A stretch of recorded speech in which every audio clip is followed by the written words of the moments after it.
Arrogante Ele persistently nudged the human, prompting him to assert his authority. The desert winds battered the reinforced glass of the docking bay's proximal station, carrying fine red sand that sought to invade every crevice of the massive structure. Commander Marcus Hills stood at parade rest, his muscular arms exposed by the sleeveless design of his black armor. The material was dense enough to stop most conventional weapons, yet flexible enough for quick movement. His blonde hair was tousled by the artificial wind generated by the recently docked ship's engines, and his piercing blue eyes, narrowed as the vessel's ramp descended with theatrical slowness. "Quite the entrance," muttered Lieutenant Parker beside him, nervously adjusting his collar. Yana Mark grunted in response. The Kravari always did have a flair for the dramatic. The Federation's largest space station on the desert planet at Proxima 7 wasn't usually a hotspot for diplomatic incidents, but today felt different. As head of security, Marcus had dealt with his fair share of entitled dignitaries and pompous officials. But the intelligence briefing on today's arrival had set his teeth on edge. Lady Alera Kravari, daughter of Lord Tiberius Kravari, owner of roughly 60% of Proxima 7's mineral rights and one of the wealthiest beings in the known galaxy. The file described her as difficult, which in diplomatic terms usually meant an absolute nightmare. A cloud of sweet-smelling incense preceded her exit from the ship, followed by a procession of servants carrying elaborate containers that Marcus assumed contained her personal effects. Then she appeared, and despite himself, his breath caught. Lady Alara stood tall and proud, her red skin gleaming like polished copper under the harsh lights of the docking bay. Her golden eyes surveyed the welcoming committee with obvious disdain, and her fiery hair cascaded down her back in elaborate braids interwoven with precious. Her outfit, a tight black ensemble with a neckline that plunged dangerously low and strategic cutouts revealing flashes of crimson skin, was more suited for a high-end nightclub than a diplomatic mission. "Commander Hill," she said, her voice musical but sharp. "I expected someone more impressive to greet me." Marcus maintained his professional demeanor despite the immediate insult. "Lady Kravari, on behalf of the Federation, welcome to Proxima Station. I'm the head of security and will personally oversee your safety during your stay." She circled him slowly, like a predator sizing up potential prey. "A human. How quaint. I thought they'd assign someone more suitable to my status. I assure you my credentials are more than adequate," Marcus replied evenly, ignoring the way her eyes lingered on his exposed arms. "We'll see about that." She snapped her fingers, and her entourage immediately began moving toward the exit. "My quarters better be prepared exactly as I specified." Marcus fell into step beside her. "Everything has been arranged according to your requirements, Lady Kravari." "I doubt that very much," she scoffed. "Humans rarely understand the nuances of proper accommodation." As they walked through the station's main corridor, Marcus noticed the way other personnel quickly moved aside, some openly staring at the alien aristocrat. He couldn't blame them. She was striking, both in appearance and demeanor. "Your security protocols are laughable," she commented, gesturing to a scanning checkpoint. "Any determined assassin could bypass these measures." "Our systems are state-of-the-art," Marcus countered, "and I personally vetted every member of the security team." She stopped abruptly, turning to face him. "You don't understand who I am, do you?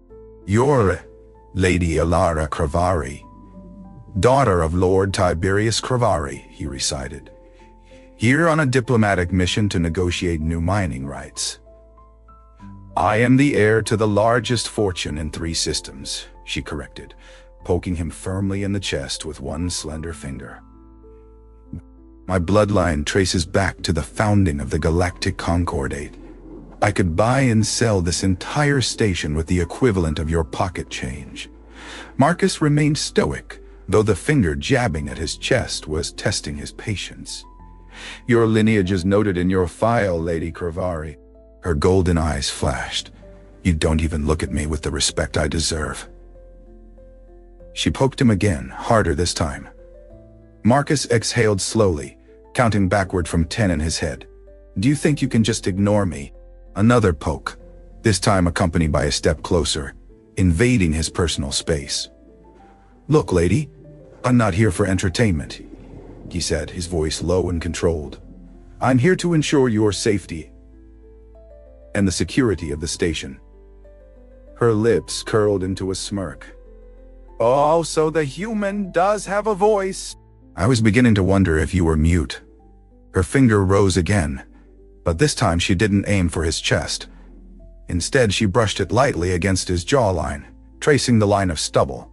Such primitive features, fascinating really. That was it. The line had been crossed. In one fluid motion, Marcus captured her wrist in his hand. Before she could react, before he could fully process his own actions, he pulled her hand toward his face and nipped at her fingers, not hard enough to break the skin, but definitely enough to make a point. The corridor fell silent. Even the background hum of the station's system seemed to fade away as Lady Alara stared at him in absolute shock. "You... what did you just do?" Her golden eyes were wide with disbelief. Marcus released her wrist, but held her gaze. "Showed you that even humans have boundaries," he replied, a hint of a smirk playing at the corner of his mouth. For several long seconds, they stood frozen in a tableau of mutual astonishment. She filled with outrage and something else he couldn't quite identify, and he suddenly became aware that he might have just created a diplomatic incident of galactic proportions. "Commander Hill," she finally said, her voice unnervingly calm. "I believe we need to discuss the parameters of your service in private." Before Marcus could respond, the station's alarm system blared to life. "Security breach in Sector 7, announced the automated system. All personnel to designated stations." Marcus' communicator buzzed at his wrist. "Commander, we've got unauthorized access to the main computer core," Lieutenant Parker's voice reported. "Looks like someone's trying to hack into the defense systems." "I'm on my way," Marcus replied, and turned to Lady Alara. "You'll be escorted to your quarters by my team. Please remain there until I return." "I don't take orders from..." "This isn't a request," he cut her off, signaling to two nearby security officers. "This is protocol during a security breach." For once, she seemed too surprised by his authoritative tone to argue. As the security officers approached to escort her, Marcus was already moving towards Sector 7, his mind racing through possible scenarios and response strategies. What he didn't see was the small smile that played across Lady Alara's lips as she watched him go, or the way she absently touched the fingers he had bitten, a curious expression replacing her earlier outrage. The security breach turned out to be a sophisticated but ultimately unsuccessful attempt to access classified Federation defense protocols. Marcus spent hours coordinating the response, reinforcing firewalls, and interrogating the station's cybersecurity team about how the breach had occurred in the first place. By the time he made it back to his quarters, he was exhausted, still processing the events of the day, particularly his unorthodox interaction with Lady Alara. He knew he should report the incident to his superiors, but something held him back. Perhaps it was the knowledge that such a report would inevitably lead to his reassignment, or worse. He had just removed his armor when his door chime sounded. "Computer, identify visitor," he commanded. "Lady Alara Cravari," the system responded. Marcus closed his eyes briefly, considering his options. He could pretend to be asleep, but that would only delay the inevitable confrontation. Better to face it head-on. "Enter," he called, pulling on a standard-issue black t-shirt. The door slid open to reveal Lady Alara, still in her provocative outfit but now without her entourage, as she stepped inside, allowing the door to close behind her. "Commander Hill," she said, her voice lacking its earlier sharpness. "I believe we have unfinished business." Marcus straightened, preparing himself for whatever complaint or threat she was about to level at him.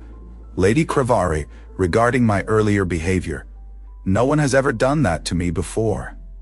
she interrupted, moving closer. No one has ever dared. He blinked, thrown off by her tone. It wasn't angry as he'd expected, but almost impressed. It was unprofessional, he admitted. I apologize for... Don't. She cut him off again, now close enough that he could smell the exotic fragrance she wore. Don't apologize. It was refreshing. Marcus studied her face, trying to determine if this was some kind of trap. Refreshing. Do you know how tedious it is? She asked, beginning to pace his small quarters. Everyone bowing and scraping, agreeing with everything I say. Rushing to fulfill my every whim. No one ever challenges me. No one ever treats me like a person instead of a title. That doesn't excuse my behavior, Marcus said carefully. She stopped pacing and turned to face him. Perhaps not, but it does explain why I'm here instead of filing a formal complaint that would end your career. And why are you here exactly? He asked, suddenly very aware of how small his quarters felt with her in them. Lady Alara smiled, a genuine expression that transformed her face from merely beautiful to breathtaking. I'm here because you're interesting, Commander Hill, and interesting things are rare in my world.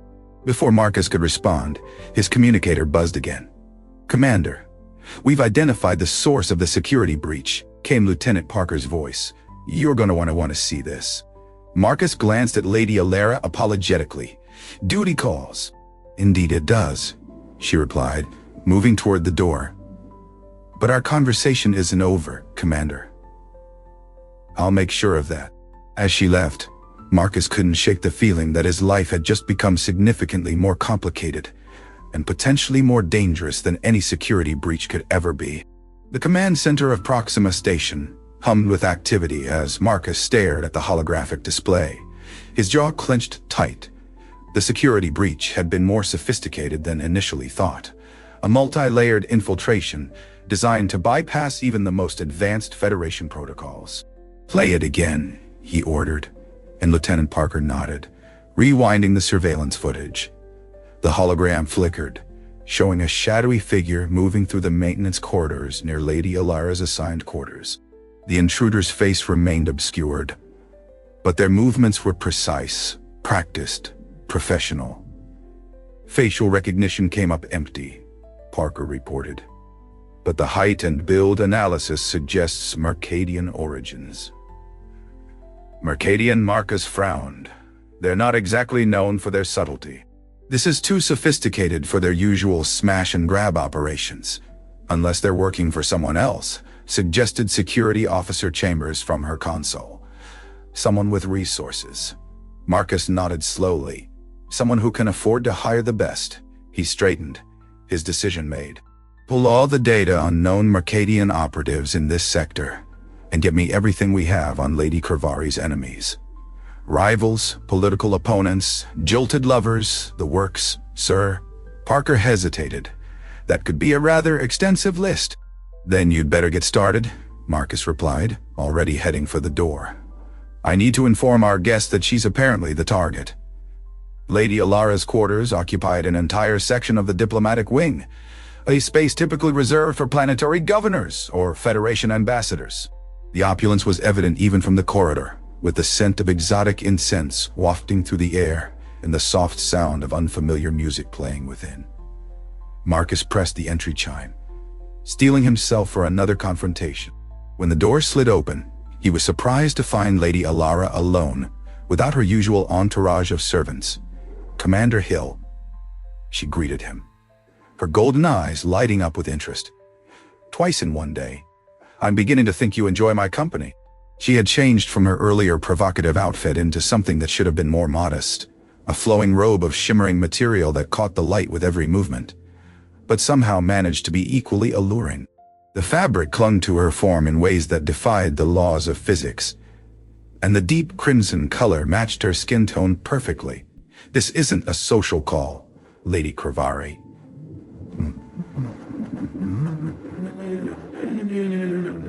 Marcus. Trying to keep his eyes fixed firmly on her face. May I come in? She stepped aside with a graceful gesture. By all means, and please call me Alara. Lady Cravari makes me sound like my mother. Marcus entered, immediately scanning the room for potential security vulnerabilities. The suite was lavish, with furnishings imported from at least 3 different star systems. But what caught his attention were the windows, large, panoramic, and offering an excellent line of sight for any would-be assassin. "We need to move you to a more secure location," he said, without preamble. "The security breach was targeted. Someone's trying to get to you." Alara laughed, a musical sound that caught him off guard. "Commander, someone is always trying to get to me, as you put it. It comes with the territory." "This is different," Marcus insisted. "The infiltration was professional, targeted specifically at your quarter security systems. This isn't some opportunistic thief or paparazzi drone. This is a coordinated attack." She studied him for a moment, her expression unreadable. "And you're concerned for my safety? How touching." "It's my job," he replied automatically. "Is it your job to bite aristocrats who annoy you too?" she asked, a mischievous glint in her eye. Marcus felt heat rise to his face. "About that, don't start apologizing again," she waved dismissively. "It was the most interesting thing that's happened to me in months." She moved closer, her robe shimmering like liquid fire. "Do you know how many beings across the galaxy would give their entire fortunes for the privilege of touching me? Let alone tasting me. Let alone." The way she said tasting sent an unexpected jolt through Marcus's system. "Lady Alara, we need to focus on the security threat." "Of course," she agreed, though her tone suggested she found his professional concern amusing. "What do you propose, Commander? Shall I barricade myself in some dreary safe room while you hunt down these mysterious assailants?" "Actually, yes," Marcus nodded.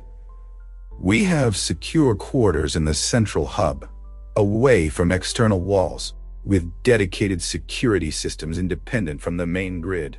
"How dreadfully boring." "I have meetings scheduled, Commander. Diplomatic functions. I didn't come all this way to hide in a bunker." "Those meetings can be rescheduled or conducted virtually," Marcus countered. "Your safety takes precedence." "Does it?" she asked, tilting her head. "Or is it the station's reputation you're concerned with? Imagine the scandal if Lord Cravari's daughter were assassinated under Federation protection." Marcus stepped closer, his patience wearing thin. "I don't give a damn about politics or reputation. I'm trying to keep you alive." "How refreshingly direct," she murmured, her golden eyes locked with his. "Very well, Commander. I'll agree to your security measures on one condition." He should have known there would be conditions. "Which is, you stay with me," she said simply. "As my personal security detail." Marcus blinked. "That's not necessary. I have a team of highly trained—" "I don't trust them," she interrupted. "I trust you. You don't even know me," he pointed out. Alara smiled, a slow, deliberate expression that transformed her face. "I know enough. You're the only person on this station who sees me as more than a title or a political asset. You treat me like a person, albeit an annoying one." She reached out, her fingers hovering, just shy of touching his arm. "Besides, you've already demonstrated your willingness to take decisive action when necessary." The memory of her finger against his lips, the impulsive bite, flashed through Marcus's mind. That was inappropriate. "It was honest," she corrected. "And in my experience, honest people are rare and valuable." Her expression turned serious. "So do we have a deal, Commander? You as my personal protector until this threat is neutralized." Every instinct told Marcus this was a bad idea. He should assign a team, maintain professional distance, coordinate the investigation from the command center. But something in her golden eyes, vulnerability beneath the arrogance perhaps, made the decision for him. "Fine," he agreed, "but we play by my rules. No diplomatic functions, no unnecessary exposure. And you follow my instructions without argument." Alara laughed again. "I can't promise the without argument part, but I'll consider your instructions carefully." Marcus suppressed a sigh. Pack what you need, essential items only. We move in 30 minutes. The secure quarters were significantly less luxurious than Alara's diplomatic suite, but still comfortable by Federation standards. Deep within the station's central hub, the rooms were designed for high-ranking officials during emergencies, functional, secure, and completely isolated from external access points. Cozy, Alara commented dryly as she surveyed the main living area. Though your Federation designers could benefit from some lessons in aesthetics, Marcus ignored the jab, busy configuring the security systems. The outer door requires both biometric and code authentication. Food will be delivered by trusted personnel only.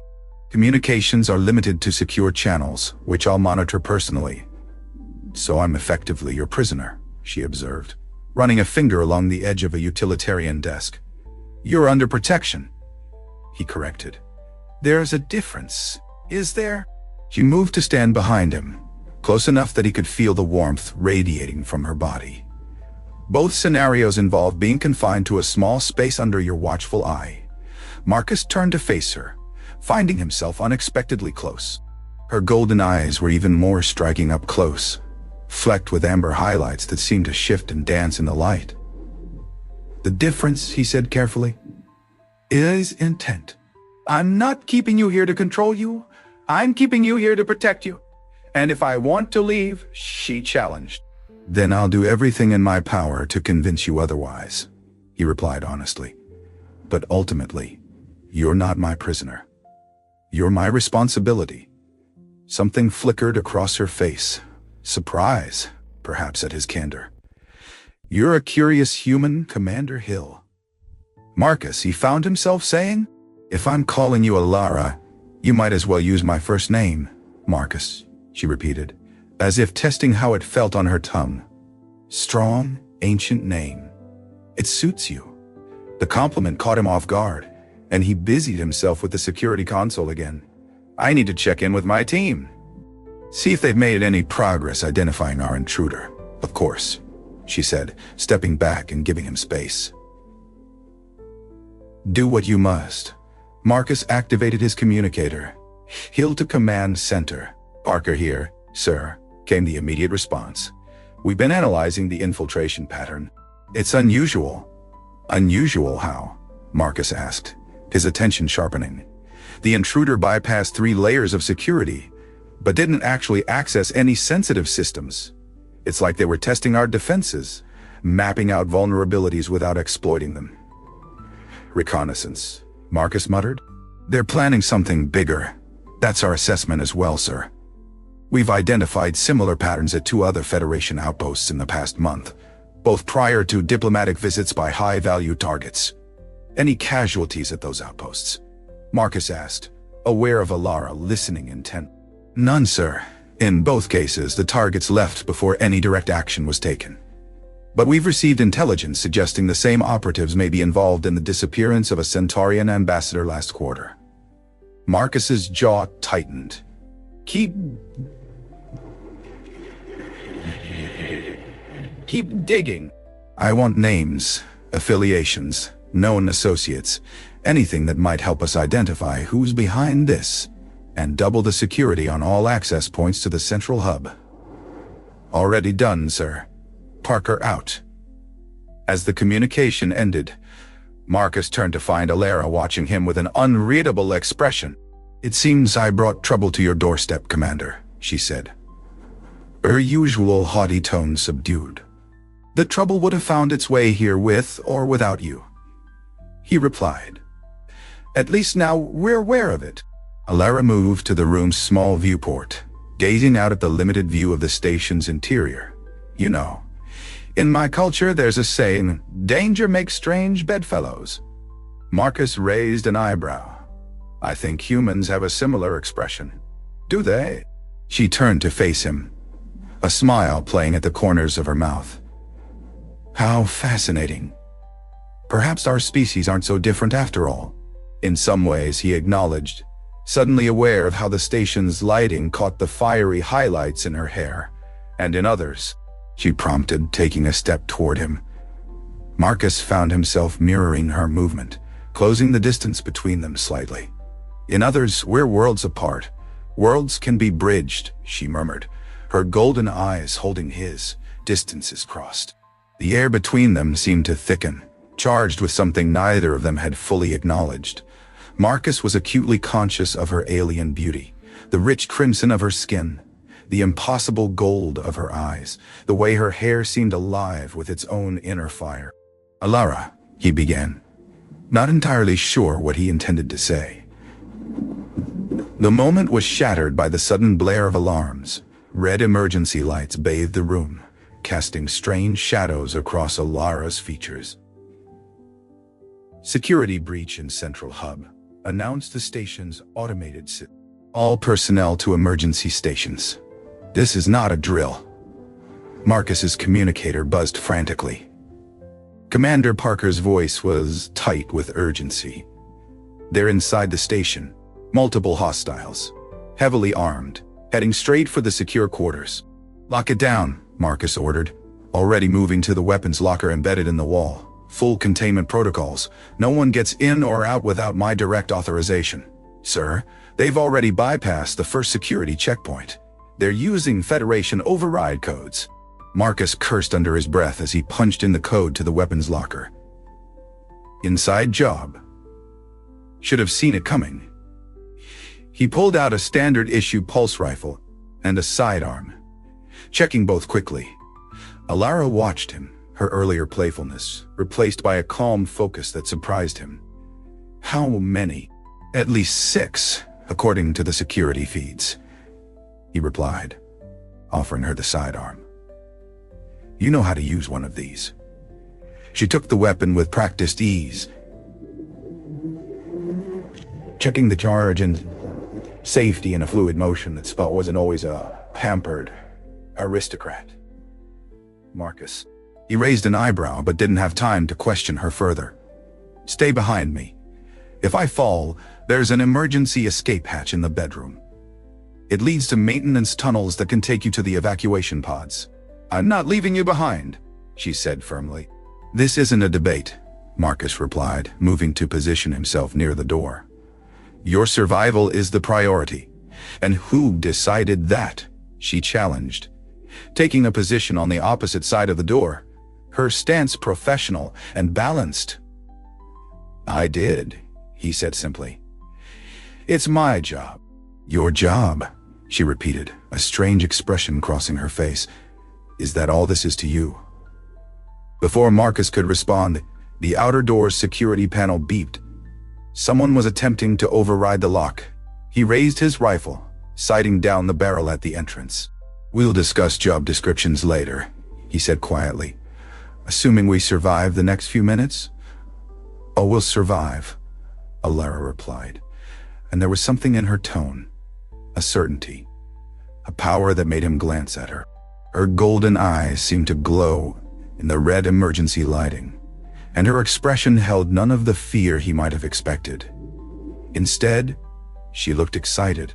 "I have so much more to learn about humans," she added, her lips curving into a smile that was equal parts dangerous and alluring.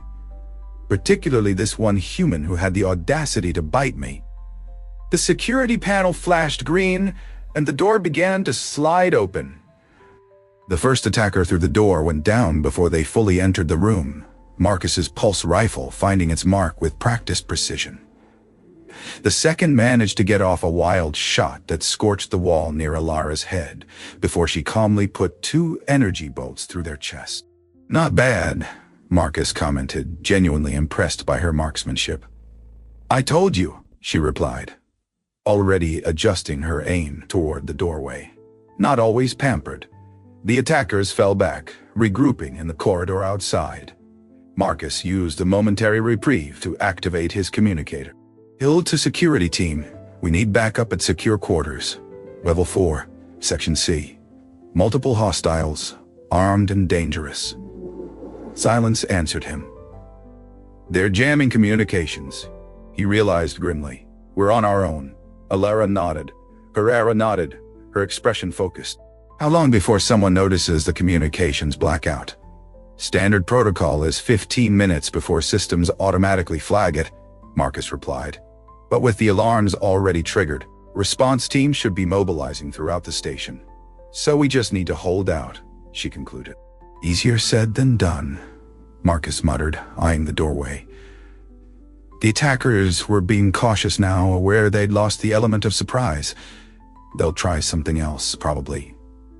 As if on cue, a small metallic sphere rolled through the doorway. Stun grenade! Marcus shouted, lunging toward Alara. He tackled her to the ground, covering her body with his own just as the device detonated with a blinding flash and a concussive wave that rattled his teeth. His ears rang painfully, and spots danced across his vision, but years of training kicked in. He rolled, bringing his rifle up and firing blindly toward the door.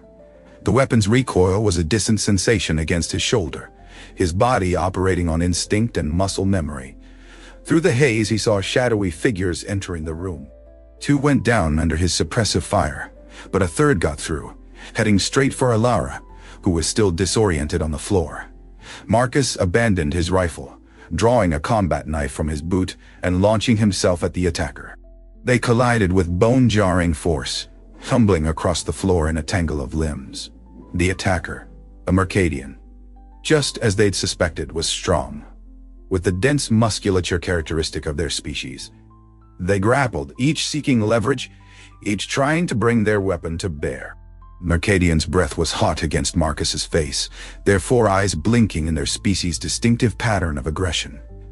A 3-fingered hand closed around Marcus's throat, squeezing with crushing force. Spots darkened his vision as oxygen became scarce. He slashed with his knife, feeling it connect but not deeply enough to disable his opponent. The pressure on his throat increased, and he knew he had seconds before unconsciousness claimed him. Then suddenly, the pressure was gone. Mercadian's eyes widened in surprise, all 4 pupils dilating simultaneously. They slumped forward, revealing Alara standing behind them, her sidearm still smoking from the point-blank shot to the attacker's back. "I told you," she said, helping Marcus to his feet. Not always pampered. He rubbed his throat, coughing. "Thanks. Consider us even for the security breach interrupting our conversation earlier," she replied, with a hint of her usual mischief. Despite the gravity of the situation, Marcus quickly assessed the room. 4 attackers down, but Parker had reported 6. "We need to move. There are still at least 2 more out there." "The bedroom escape hatch," Alara suggested. He nodded. "It's our best option. Grab anything essential.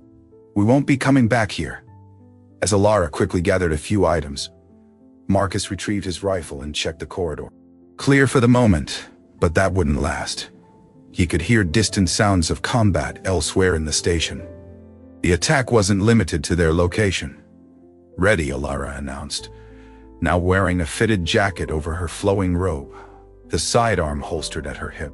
They moved quickly to the bedroom, where Marcus located the hidden panel concealing the emergency escape hatch. As he worked to open it, Alara kept watch at the bedroom door, her posture tense but controlled. "You handle yourself well in combat," Marcus observed as he input the access code for the hatch. "Not typical for an aristocrat." "My father insisted I learn to defend myself," she replied, her eyes never leaving the doorway. "He said privilege without capability is just vulnerability waiting to be exploited." "Smart man. He has his moments," she agreed, a hint of fondness in her voice. "Though if you ever tell him I said that, I'll deny it vehemently." The hatch clicked open, revealing a narrow maintenance tunnel, bathed in dim emergency lighting. "Ladies first," Marcus gestured. Alara arched an eyebrow. How chivalrous. Even in the midst of an assassination attempt, human males maintain their quaint customs. "It's not chivalry," he corrected. "It's tactics. You're the primary target. I'm the rear guard." "Ah," she nodded, understanding.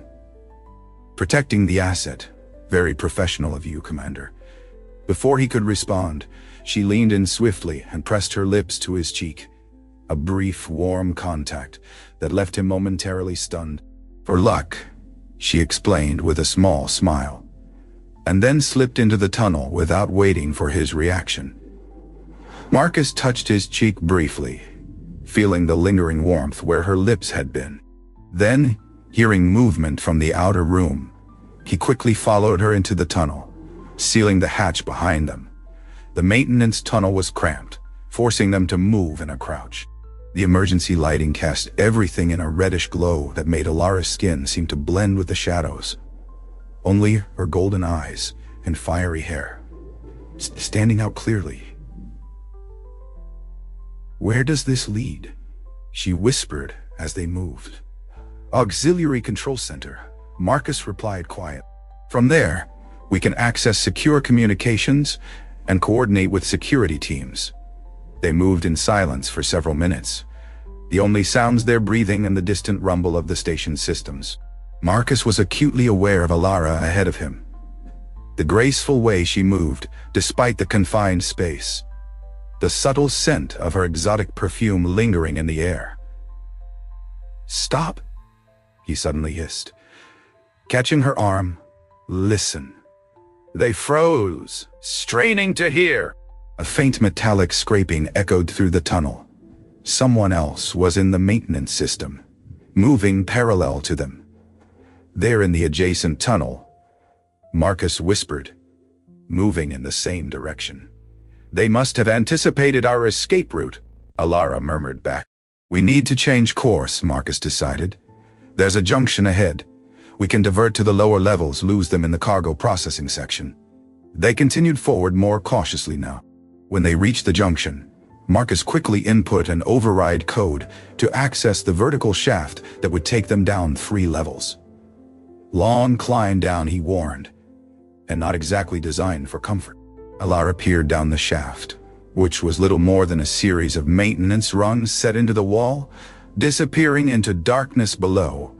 "I've climbed worse in formal attire at diplomatic functions," she said dryly. "This will be a pleasant change." Marcus couldn't help but smile at her resilience. "After you, then."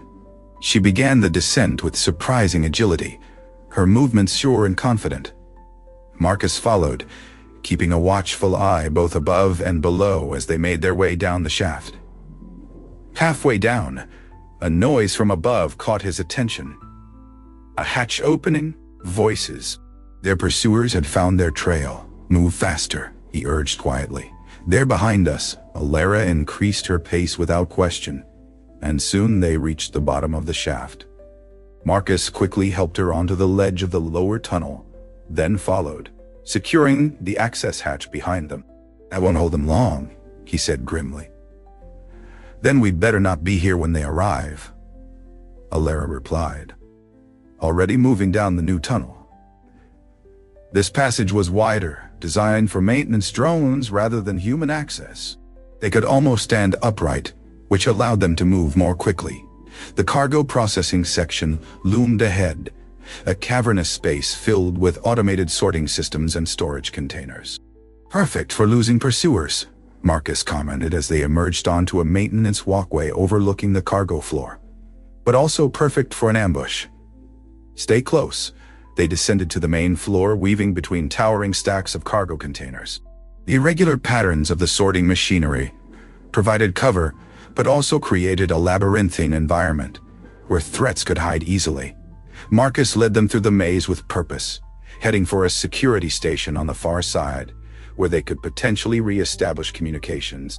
They were halfway there when a movement caught his eye. A shadow where none should be.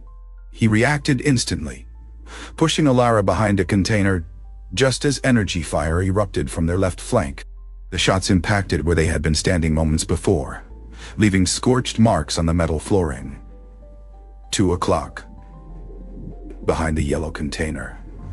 Marcus whispered, indicating the position with a subtle gesture. Alara nodded, her golden eyes narrowed in concentration. Without prompting, she laid down covering fire, allowing Marcus to dash to a better position. He returned the favor, and together they advanced in a leapfrog pattern that spoke of practiced coordination. The attacker, one of the remaining Mercadians, realized they were being flanked and attempted to retreat. Marcus cut off their escape route with a well-placed shot that forced them back into Alara's line of fire. Her shot caught the Mercadian in the shoulder, spinning them around and exposing them fully to Marcus's follow-up that put them down permanently. Down! 1 to go, Marcus counted, moving to secure the fallen attacker's weapon.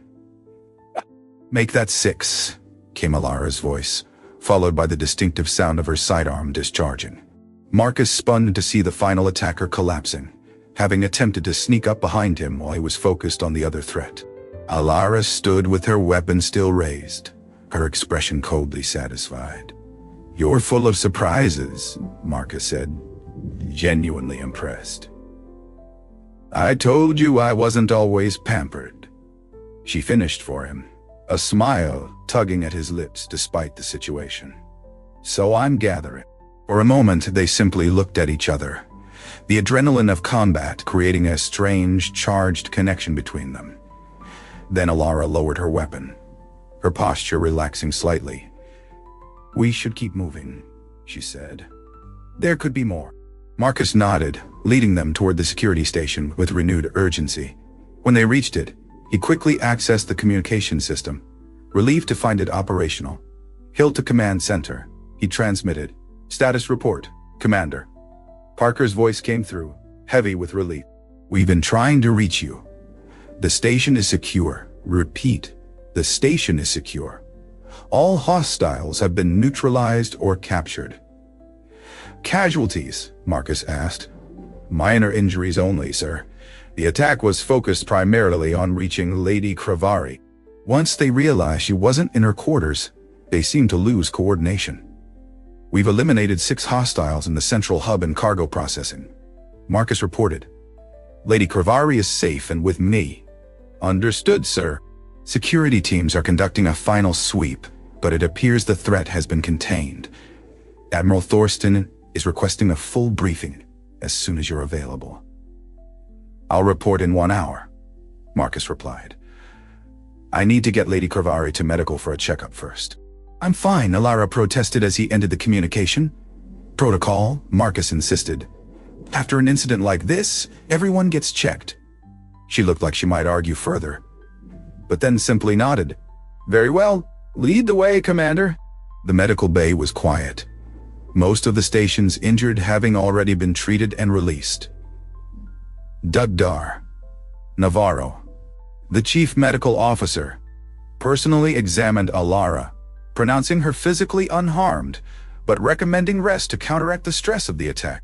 "The same goes for you, Commander," the doctor added, giving Marcus a pointed look. "You've got bruising on your throat and minor contusions from your hand-to-hand encounter. Nothing serious, but you should take it easy for the next 24 hours. "I have a briefing with Admiral Thorsten," Marcus replied. "After that, Doctor," Navarro said firmly. "Rest. Doctor's orders?"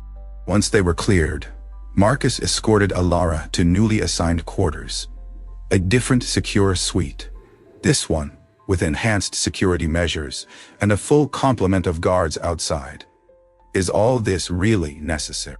Alara asked as they entered the suite, which was similar to the previous one but with fewer windows and more obvious security features. "Until we know who was behind the attack and why, yes," Marcus replied. "We can't take any chances." Alara moved to the center of the room, turning slowly to take in her new accommodations. Another cage, albeit a slightly larger one. A temporary precaution, Marcus assured her. "Once we've identified and neutralized the threat, you can return me to my original gilded cage," she finished, a hint of bitterness in her tone. "How thrilling."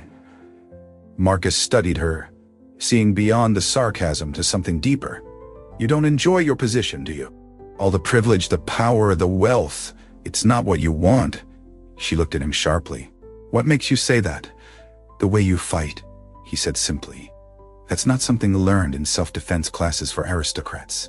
That's battlefield experience. And the way you talk about being pampered, like it's a prison sentence rather than a privilege." Alara was silent for a long moment, her golden eyes assessing him with new interest. "You see more than most, Marcus Hill." "It's my job to observe," he replied. "To notice details others miss." "Is that all it is?" she asked softly. "Your job." The question hung between them, laden with meaning beyond the simple words. Marcus found himself moving closer to her, drawn by something he couldn't quite name. "No," he admitted. "Not anymore." Her lips curved into a smile, not the haughty smirk he'd first encountered, but something more genuine, more vulnerable. "Good, because I find myself intrigued by you, Commander. More than is probably wise." "Wisdom has little to do with it," Marcus said, now close enough to see the flecks of amber in her golden eyes. "If it did, I wouldn't be here right now." "Where would you be?" she asked, her voice barely above a whisper. "Anywhere but alone in a room with the daughter of the most powerful man in 3 systems, having thoughts that would probably get me court-martialed," he answered honestly. Alara laughed softly. "Such honesty. It's refreshing." She reached up, her fingers hovering just shy of touching his face, mirroring her earlier gesture that had led to his impulsive bite. "May I?" This time, Marcus nodded, and her cool fingers traced the line of his jaw, exploring the texture of his stubble with evident fascination. "Your kind are so different from mine," she murmured. "So tactile. Everything about you invites touch." Marcus caught her hand in his, turning it to examine the slender fingers he had bitten earlier. No mark remained on her crimson skin. "I'm sorry about before," he said. "I shouldn't have." "Don't apologize," she interrupted. "It was exhilarating. No one has ever dared to challenge me like that." "Is that what you want?" he asked, still holding her hand. "To be challenged, among other things," she replied, her free hand coming to rest lightly on his chest.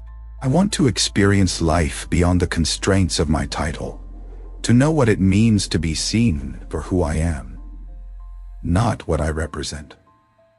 Her words resonated with something deep within him, his own sense of being defined by his role, his rank, his duty.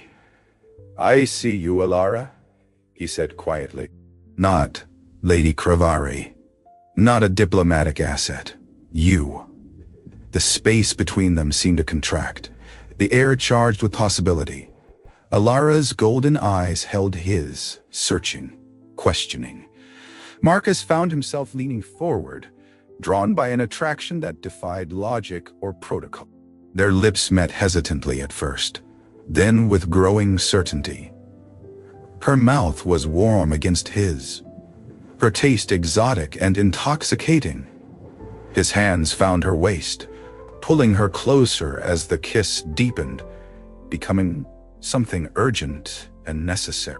When they finally broke apart, both slightly breathless, Alara's eyes were shining with a mixture of wonder and desire.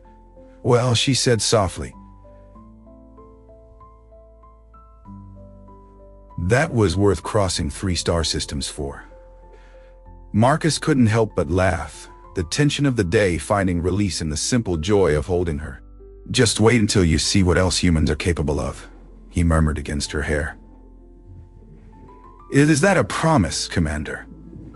she asked, her hands sliding up his chest to link behind his neck.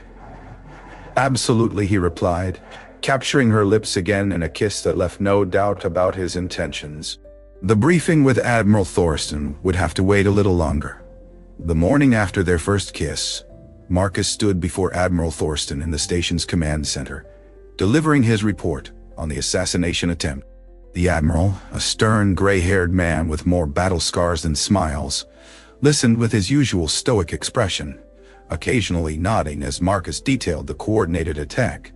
6 Mercadian operatives, all using advanced Federation override codes, Marcus concluded.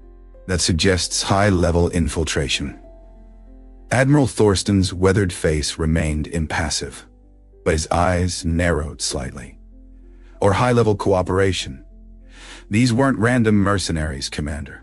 Someone with significant resources and connections wanted Lady Cravari eliminated. Any leads on who might be behind it? Marcus asked. The Admiral activated a holographic display showing a stern-faced humanoid with deep blue skin and elaborate facial ridges, Counselor Drawek of the Alterian Consortium. He's been in a bitter trade dispute with Lord Cravari for control of the Proxima shipping lanes. Marcus studied the image. Alterians usually prefer economic warfare to physical assassination. Usually, the Admiral agreed, but the stakes have escalated. Last month, Lord Cravari secured exclusive mining rights to the Cygnus asteroid belt, rights that Drawek had been negotiating for years, and killing Cravari's daughter would accomplish what exactly? Destabilization, the Admiral replied grimly. Lord Cravari is known to be extremely protective of his only child. Intelligence suggests he would abandon his business interests to pursue vengeance if anything happened to her. Marcus thought of Alara. Her fierce independence, her combat skills, her reluctance to be defined by her father's position. She's more than capable of protecting herself. Perhaps, Thorsten conceded, but that's not how her father sees her. To him, she's an asset to be protected at all costs. The word struck an uncomfortable chord with Marcus. Wasn't that exactly how he'd initially viewed her? As an asset, a diplomatic package to be safeguarded. We've increased security throughout the station, he said, pushing the thought aside. Lady Cravari has been moved to enhanced secure quarters with a full guard detail. Good, Thorsten nodded. But that's only a temporary solution. We've received word that Lord Cravari himself is en route to Proxima Station. He's demanding his daughter's immediate return to their homeworld. Marcus felt an unexpected tightness in his chest. When will he arrive? Within 48 hours. Until then, Lady Cravari remains your responsibility, Commander. Keep her safe. Keep her contained. And most importantly, keep her away from any communications that might alert her father to the full extent of what happened here. Sir. Marcus frowned. Lord Cravari was informed of a minor security incident that has been resolved. Thorsten explained. If he knew about the assassination attempt, he'd arrive with a battle fleet instead of a diplomatic cruiser. The last thing we need is a private military force operating in Federation space. Marcus wanted to argue but recognized the political reality. Understood, sir. Sir, I'll ensure Lady Cravari remains secure until her father's arrival. See that you do, Thorsten said, his tone making it clear the conversation was over. Dismissed, Commander. When Marcus returned to Alara's secure quarters, he found her standing by the viewport, gazing out at the limited view of the station's interior. She had changed into a simpler outfit, a form-fitting jumpsuit in deep burgundy that complemented her crimson skin but still managed to look regal and striking. She turned as he entered, her golden eyes lighting up in a way that made his heart skip. Commander Hill, she greeted him, her formal tone belied by the warmth in her expression. How was your meeting with the formidable Admiral Thorsten? Informative, Marcus replied, moving to join her at the viewport. We've identified who might be behind the attack. Let me guess, she said dryly. Counselor Drawek of the Alterian Consortium. Marcus blinked in surprise. How did you know? Alara laughed. The sound like musical chimes. Because he's been trying to destroy my father for years. This isn't his first attempt to get at him through me, just the most direct. You've been targeted before, Marcus asked, concern sharpening his voice. Kidnapping attempts mostly. She shrugged, as if discussing something as mundane as the station's recycled air. A few poisoning efforts. One particularly creative scheme involving a shape-shifting courtesan. Marcus stared at her. And you're just casually mentioning this now. Should I have led with it? She asked, arching an eyebrow. Hello, I'm Alara Cravari, target of multiple assassination attempts. Pleasure to meet you. Despite himself, Marcus smiled. Point taken. But this information could have helped us prepare better security measures. Perhaps, she conceded, but then I might not have had the pleasure of seeing you in action. Her eyes traveled over him appreciatively, which would have been a terrible shame. The heat in her gaze reminded him vividly of the previous night, the taste of her lips, the feel of her body pressed against his, the way they had reluctantly parted before things progressed further, both agreeing they needed rest after the day's events. "About last night," he began, suddenly uncertain how to proceed. Alara stepped closer, eliminating the professional distance between them. "Yes, Commander." "Having regrets already?" "No," he said firmly. "No regrets, just complications." "Aha," she nodded, understanding immediately. "My father's coming, isn't he?" "How did you—" "It's the logical next step," she interrupted. "An attack on his precious daughter. He'll want to personally oversee my return to the safety of our homeworld, where he can lock me away in a fortress and surround me with an army of guards." The bitterness in her voice was palpable. Marcus reached out, taking her hand in his. "You really don't want to go back?" It wasn't a question, but she answered anyway. "I've spent years fighting for independence, for the right to represent our family's interests in my own way. Every time I make progress, something happens to convince him I need protection, control, supervision. And this attack plays right into that pattern," Marcus realized.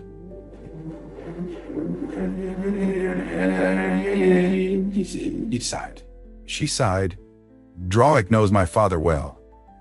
This wasn't just an attempt on my life. It was a strategic move to disrupt our business operations by triggering my father's protective instincts." Marcus considered this, impressed by her political acumen. "Your father arrives within 48 hours. Admiral Thorsten wants you kept safe and uninformed about the severity of the attack." "Of course he does." Alara rolled her golden eyes. "Federation diplomacy at its finest. Lie to the powerful alien to prevent interstellar incidents." "Not lie," Marcus corrected. "Just selectively disclose. A distinction without a difference," she replied. But her tone was more amused than angry. "So, Commander Hill, you have 48 hours to keep me safe, contained, and blissfully ignorant of my near-death experience."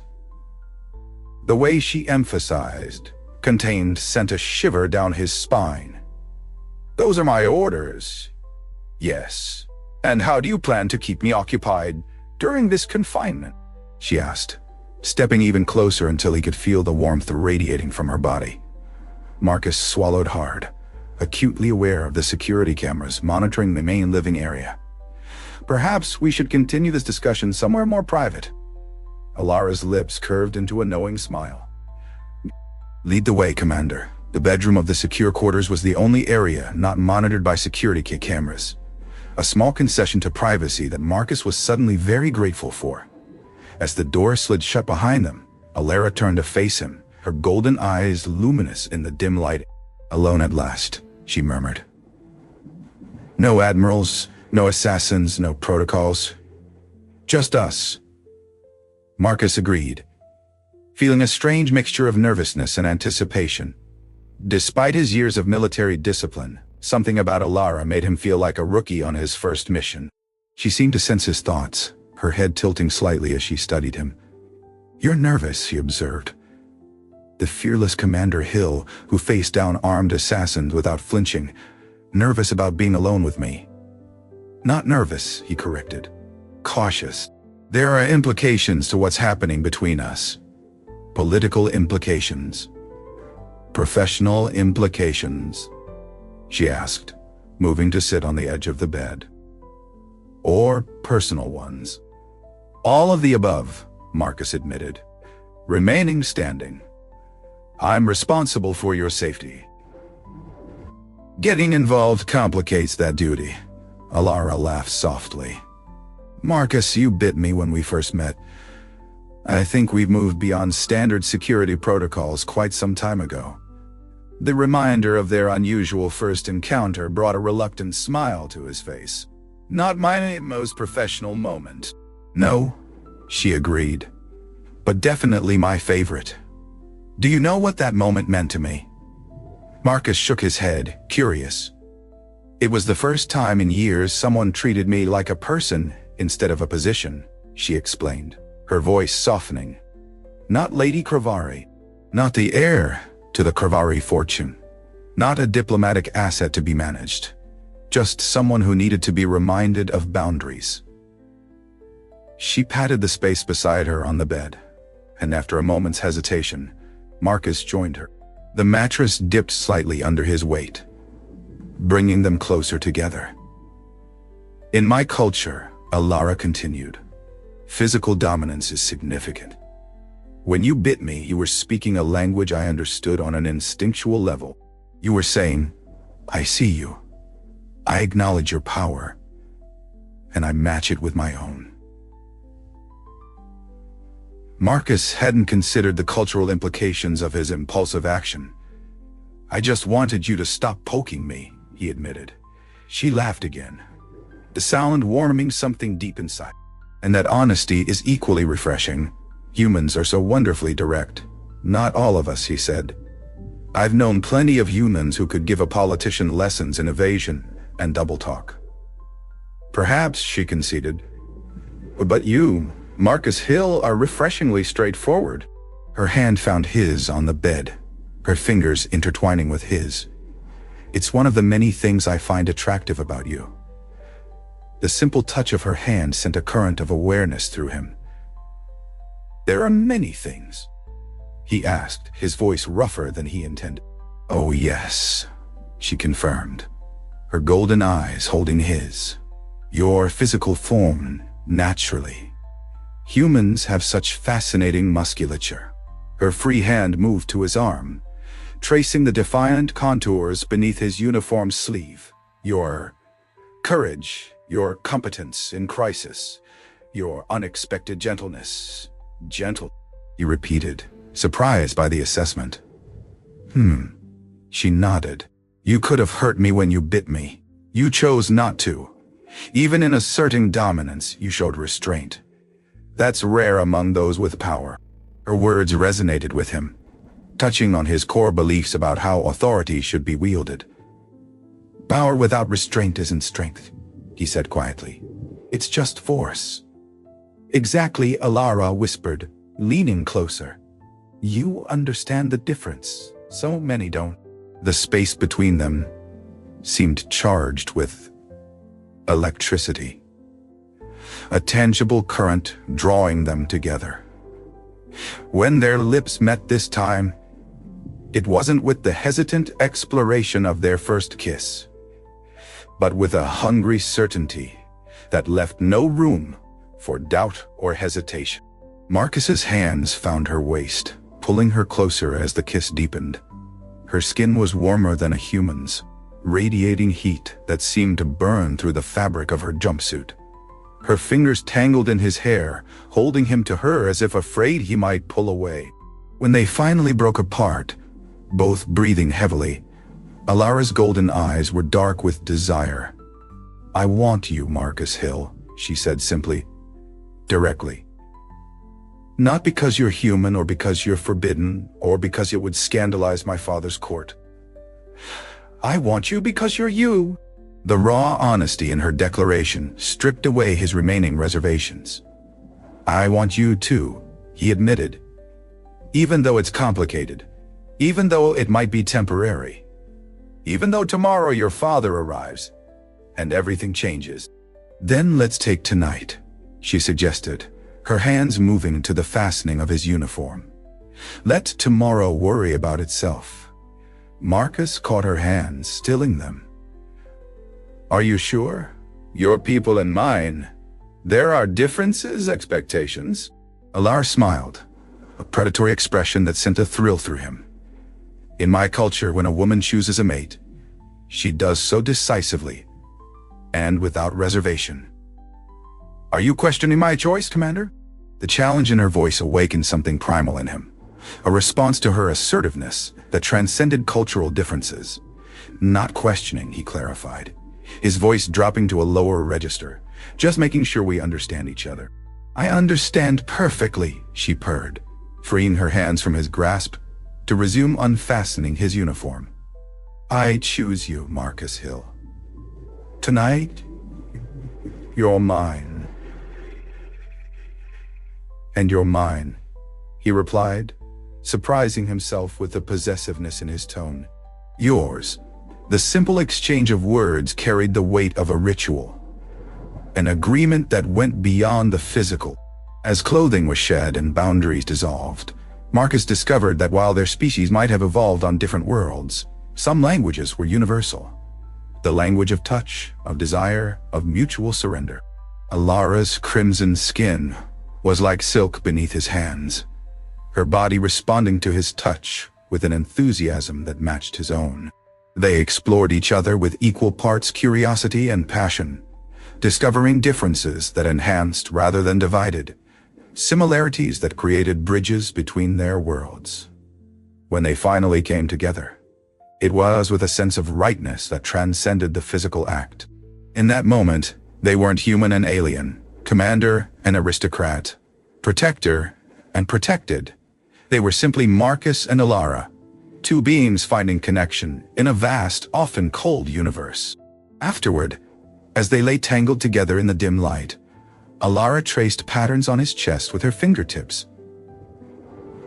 Your heart beats faster than mine, she observed, but in a similar rhythm. Convergent evolution, Marcus murmured, his hands stroking the length of her fiery hair. Different paths to similar solutions. Is that what we are? She asked, propping herself up to look at him. Convergent evolution. He considered the question, seeing beyond the scientific terminology to the deeper meaning.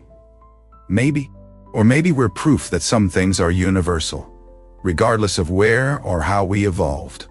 Like what? She prompted. Like the need for connection, he said thoughtfully, for understanding, for someone who sees us as we really are, not as what others expect us to be.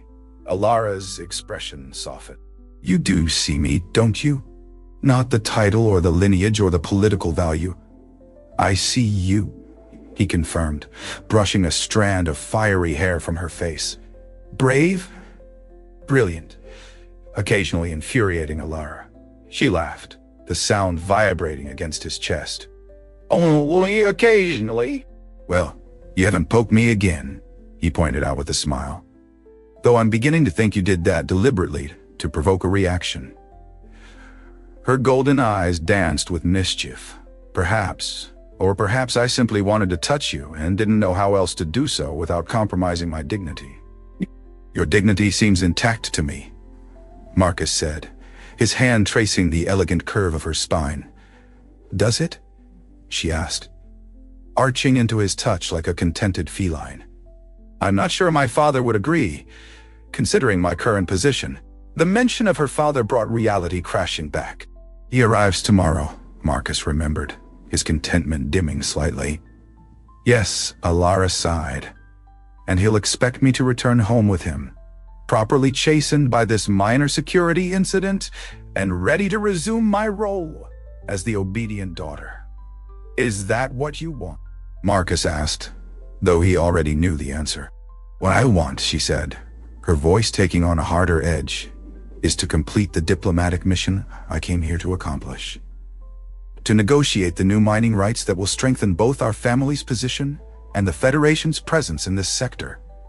To prove to my father that I'm capable of representing our interests without an army of protectors. Marcus considered this. The mining negotiations were legitimate, not just a cover story. Of course they were legitimate, she replied, looking slightly offended. Did you think I came all this way just for the pleasure of being nearly assassinated? I thought. Marcus hesitated. Admiral Thorsten implied your presence here was more symbolic than substantive. Alara's expression darkened. Of course he did. Federation officials are as bad as my father, seeing me as a decorative accessory rather than a serious negotiator. She sat up fully, the sheet falling away from her crimson shoulders. I've spent years studying interstellar economics and resource management.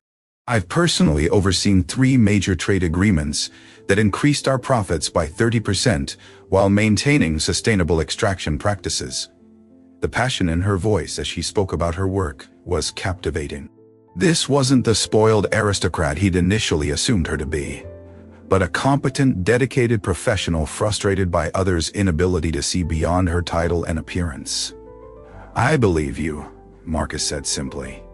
The sincerity in his tone seemed to surprise her. "You do?" "Yes," he nodded. "And I think you should complete your mission."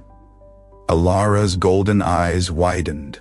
"Even though your admiral wants me safely contained until my father arrives to collect me."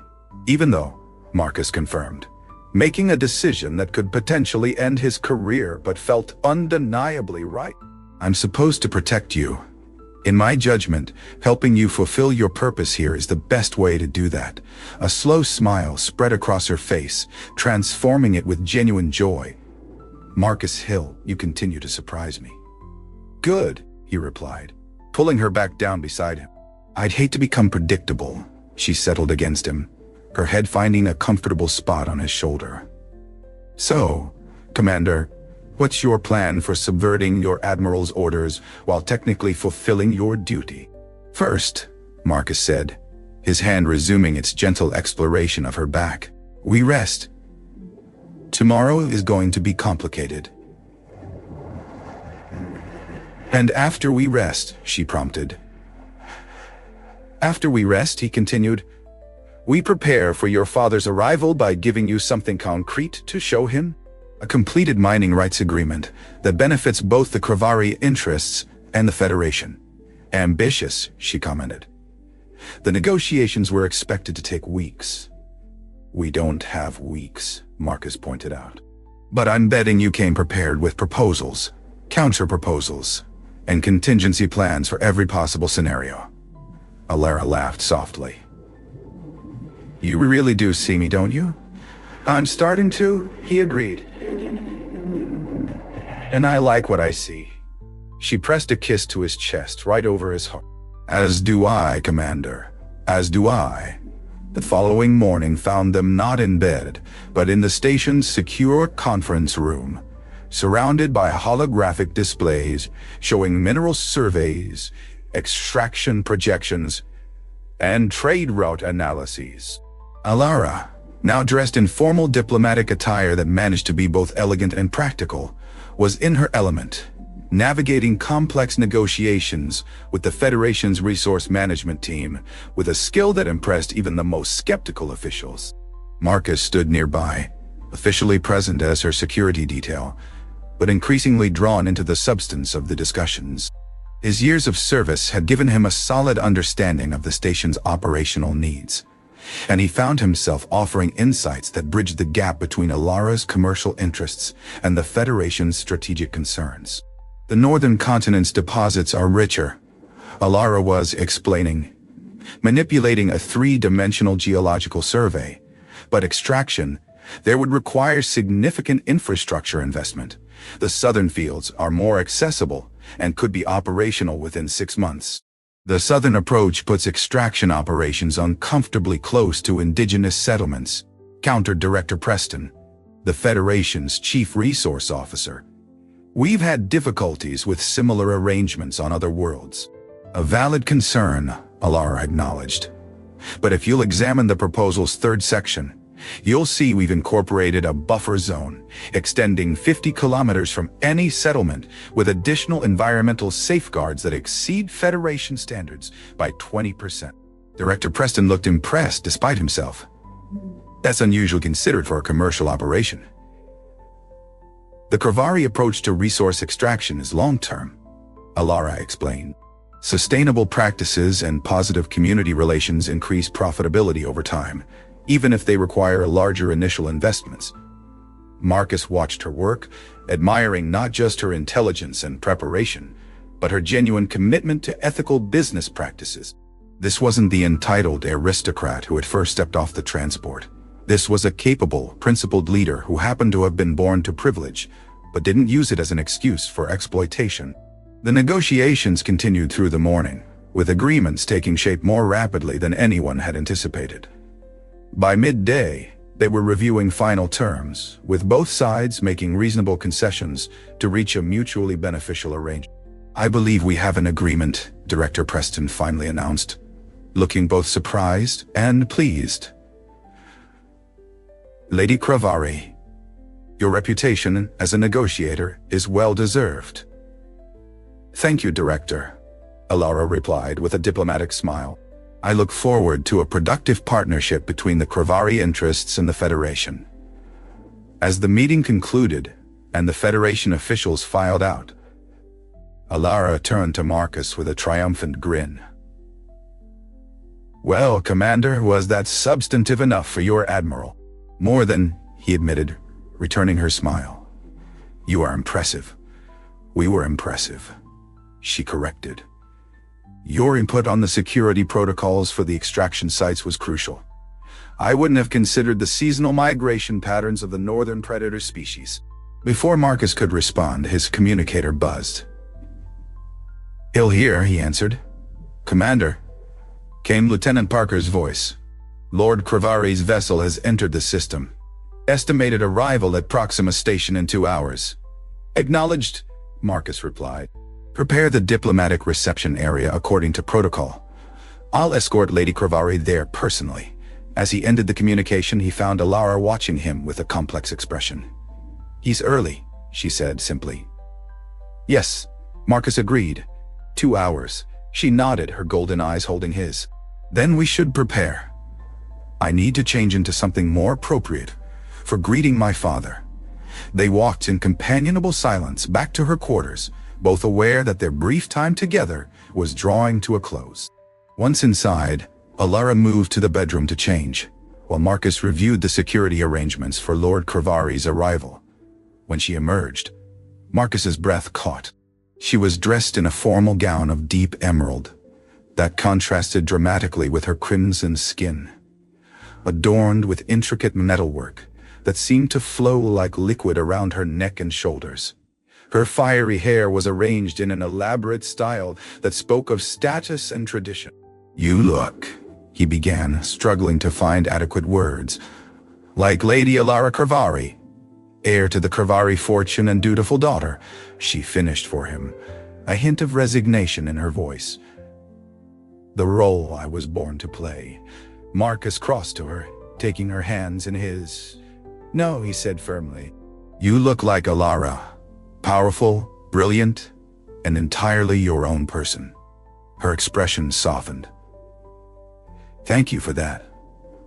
For everything else. What happens now?" he asked, the question encompassing far more than the immediate future. "Now," she said, squeezing his hands, "I greet my father. I present him with a completed mining agreement that exceeds his expectations. I demonstrate that I'm capable of fulfilling my responsibilities without incident." And then, Marcus pressed. And then, Marcus pressed. And then, she continued, "I negotiate. Not for mining rights this time, but for my future." The determination in her voice gave him hope. "Your father values results," he observed. "You've certainly delivered those." "Yes," she agreed, "though he may be less enthusiastic about some of my methods." Her golden eyes sparkled with mischief. "You mean getting involved with a human security officer?" Marcus asked with a wry smile. "Among other things," she replied. "My father has traditional views about suitable companions for his only daughter." Marcus felt a pang at the implication. "I understand. Your worlds are different." "They are," she acknowledged. "But worlds can be bridged, remember." Before he could respond, his communicator buzzed again. "Commander," came Parker's voice, "Lord Cravari's vessel has increased speed. New arrival estimate is 45 minutes. "Acknowledged," Marcus replied. "We're on our way to the reception area." As they prepared to leave, Alara caught his arm. "Marcus, whatever happens when my father arrives, know this. What happened between us was real. Not a game, not a diversion, not a rebellion against my father's authority. Real." The sincerity in her voice touched something deep within him. "I know," he said quietly. For me too. She smiled, a genuine expression that transformed her face. Good. Then let's go face the indomitable Lord Kravari together. The diplomatic reception area had been prepared according to the elaborate protocols required for a visitor of Lord Kravari's status. Honor guards stood at attention. Federation officials in formal dress waited nervously, and even Admiral Thorsten had made an appearance, his expression suggesting he'd rather be facing a Klingon battle fleet than a diplomatic ceremony. Commander Hill, the Admiral greeted him as Marcus escorted Alara into the reception area. Lady Kravari. His eyes narrowed slightly as he took in their composed expressions. I trust your confinement wasn't too onerous. Not at all, Admiral, Alara replied smoothly. Commander Hill was the perfect host. In fact, we used the time productively to finalize the mining rights agreement. The agreement is completed.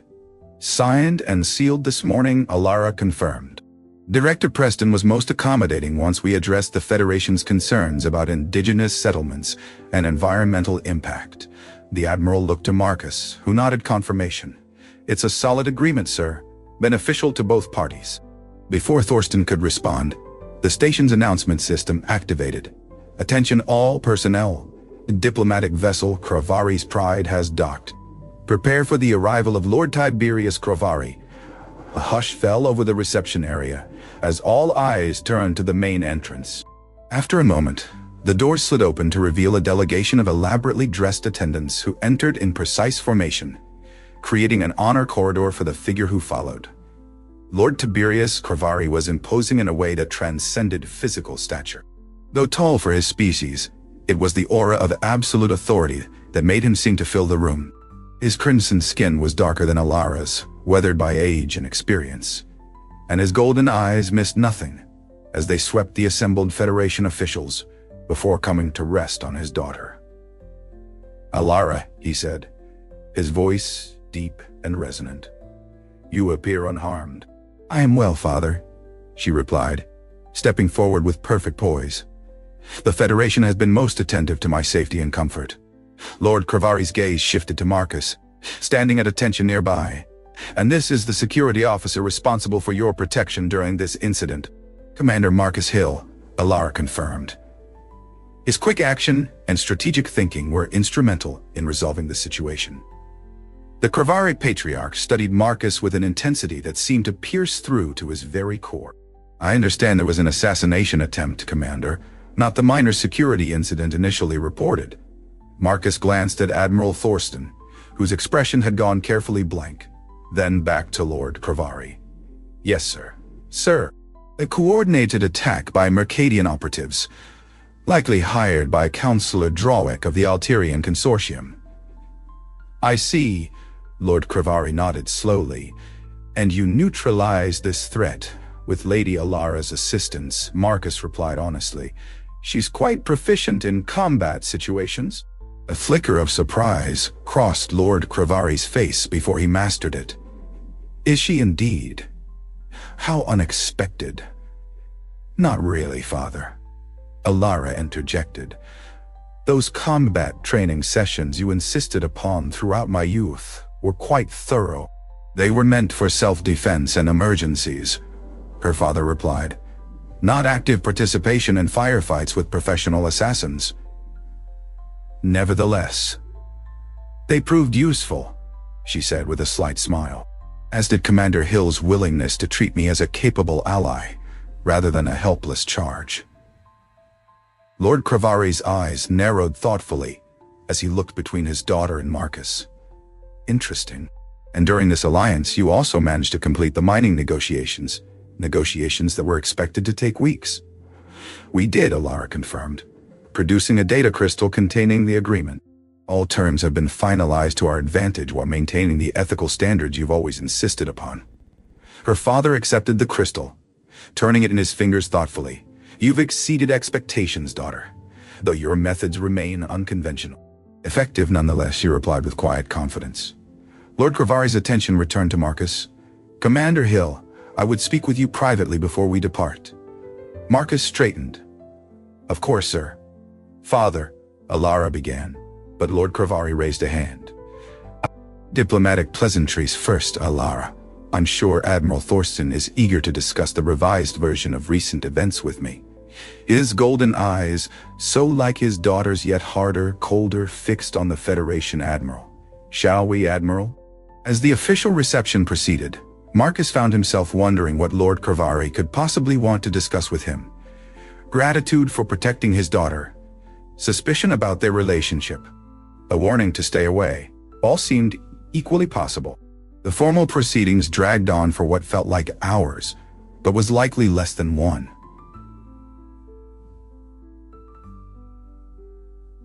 Throughout, Alara played her role perfectly, the poised, accomplished diplomat representing her family's interests. Yet occasionally, when no one else was looking, her golden eyes would find his across the room, conveying messages no words could adequately express. Finally, as the reception wound down, Lord Cravari approached Marcus. "Commander, shall we take that walk now?" Marcus nodded, following the Cravari patriarch as he moved away from the main gathering toward a quiet corner of the reception area, with a viewport overlooking the station's docking bays. "My daughter speaks highly of you," Lord Cravari began without preamble. "This is unusual. Alara rarely approves of anyone I assign to her protection." "I wasn't assigned to her, sir," Marcus clarified. "I'm the station's head of security. Lady Alara was under my protection as part of my regular duties. A distinction she would appreciate," Lord Cravari observed. "Alara has always resisted special treatment, despite, or perhaps because of, her position." Marcus remained silent, unsure where the conversation was heading. "She completed the mining negotiations in record time," Cravari continued. "The terms are surprisingly favorable, better than I anticipated, particularly regarding the environmental protections and indigenous rights." "Lady Alara is a skilled negotiator," Marcus said simply. "Yes," Cravari agreed, "though in the past, her focus on ethical considerations has occasionally limited our profit margins." He turned to face Marcus directly. "She mentioned your input was valuable, a security officer with insights into resource management." "I've served on Proxima Station for 3 years," Marcus explained. "You learn the local conditions, the challenges, the opportunities. I merely provided context." Lord Cravari studied him with those penetrating golden eyes. "Context," he repeated. "Yes, context is important, isn't it? For instance, the context of my daughter's sudden efficiency might include her desire to prove herself capable before my arrival. Or perhaps," he paused significantly, "other motivations." Marcus maintained his professional demeanor despite the implication. "Lady Alara is dedicated to her responsibilities, sir. Her accomplishments here speak for themselves." "Indeed they do." Cravari nodded. "Just as your actions during the assassination attempt speak to your character. You could have followed protocol, secured my daughter in a safe room with a team of guards.